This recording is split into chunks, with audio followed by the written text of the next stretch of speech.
मी आज आलो आहे कर्नाटकामधील ऐहोळी या ठिकाणी आणि ऐहोळीमध्ये पण मी जैन रॉक टेम्पलच्या वरती आलेलो आहे. तर जे आपण म्हणतो ना की विजयनगर साम्राज्य, चालुक्य साम्राज्य, हे साम्राज्य ते साम्राज्य, त्याच्याही खूप पूर्वी जे आपण ऐकलं आहे लोकांनी गुहेत राहायची त्यांची सोय केली होती, रॉक वरती पेंटिंग्स काढले होते, टूल्स बनवले होते दगडांचे. त्या काळात मी तुम्हाला घेऊन चाललोय. हे माझ्या मागे बघता स्ट्रक्चर, ह्याला बोलतात डोलमेन्स.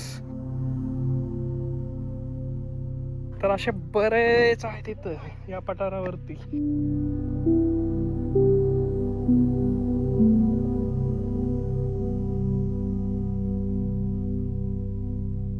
टोळीमधला एखादा माणूस वारला काही कारणास्तव, त्याच्यावर अटॅक होऊन म्हणा किंवा कोणत्या आजाराने मेला असेल किंवा वय मेला असेल, तर अशा प्रकारचे त्यांची थडगी होती.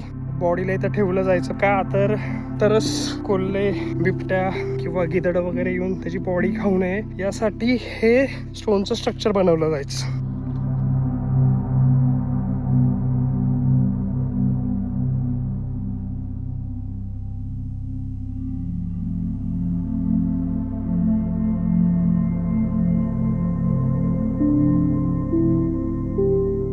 या डोलमेनमध्ये तुम्हाला माती दिसते आणि इथं पण तुम्हाला दिसते माती.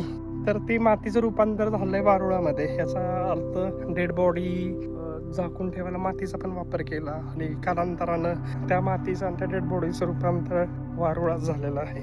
वाव, काय बघतोय मी आज.